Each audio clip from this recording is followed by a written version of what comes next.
ರೈತರೆಲ್ಲರೂ ಸೇರಿ ಬೆಳಗಾವಿ ನಗರಾಭಿವೃದ್ಧಿ ಪ್ರಾಧಿಕಾರಕ್ಕೆ ಇವತ್ತು ಬಂದಿದ್ವಿ.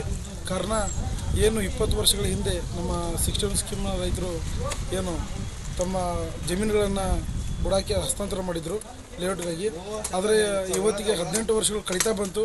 ಆದರೆ ಯಾವುದೇ ರೀತಿ ಹೇಳಿಕೊಳ್ಳುವಂಥ ಒಂದು ಅಭಿವೃದ್ಧಿ ಡೆವಲಪ್ಮೆಂಟ್ ಯಾವುದೇ ಆಗಿರೋದ್ರಿಂದ ಮೊನ್ನೆ ನಾವು ಈಗಾಗಲೇ 3-4 ಬಾರಿ ಹೋರಾಟವನ್ನು ನಗರಾಭಿವೃದ್ಧಿ ಪ್ರಾಧಿಕಾರದ ಮುಂದೆ ಮಾಡಿ ಧಿಕ್ಕಾರ ಕೂಡ ಕೂಗಿದ್ವಿ.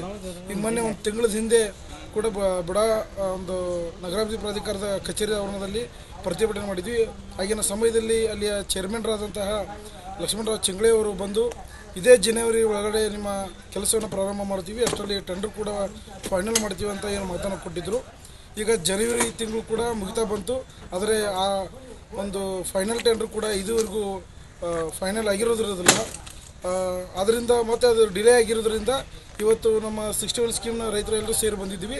ಇವರೇನು 15 ದಿನಗಳ ಕಾಲ ವರ್ಕ್ ಆರ್ಡರ್ ಕೊಟ್ಟು ಕೆಲಸವನ್ನು ಪ್ರಾರಂಭ ಮಾಡೋದು ಮತ್ತು ಒಂದು 15 ದಿನ ಕೆಲಸವನ್ನು ಬಂದ್ ಮಾಡಿ ಈ ನಮ್ಮ ರೈತರಿಗೆ ಮೂಗಿಗೆ ತುಪ್ಪವನ್ನು ಸರುವಂಥ ಕೆಲಸವನ್ನು ಮಾಡಿ ನಮ್ಮ ರೈತರ ತಾಳ್ಮೆಯನ್ನು ಪರೀಕ್ಷೆ ಮಾಡ್ತಾಯಿದ್ರು. ಆ ಕಾರಣಕ್ಕಾಗಿ ನಮ್ಮ 61 ಸ್ಕೀಮ್ನ ಎಲ್ಲ ರೈತರು ಮತ್ತು ಬಂದು ಇಲ್ಲಿ ಏನು ಬುಡಾ ಕಮಿಷನರ್ ಅವರಿಗೆ ಮತ್ತು ಅಲ್ಲಿ ಇದ್ದಂಥ ಅಧಿಕಾರಿಗಳಿಗೆ ಭೇಟಿ ಮಾಡಿ ಇವತ್ತು ನಮ್ಮ ಅಳವನ್ನು ನಮ್ಮ ಸಮಸ್ಯೆಗಳನ್ನು ಅವ್ರ ಹತ್ರ ಕೇಳಿಕೊಂಡು ನಿಮ್ಮ ಕೈಯಿಂದ ಆದರೆ ಮಾಡಿ, ಇಲ್ಲಾಂದರೆ NOC ಕೊಟ್ಟು 20 ವರ್ಷದ ಪರಿಹಾರ ಧನವನ್ನು ಕೂಡ ನಮಗೆ ವಿತರಿಸಬೇಕು, ನಮಗೆಲ್ಲ ಕ್ಲಿಯರ್ NOCಯನ್ನು ಕೊಡಬೇಕು ಅಂತೇಳಿ ನಾವು ಕೇಳಿದ್ದೀವಿ.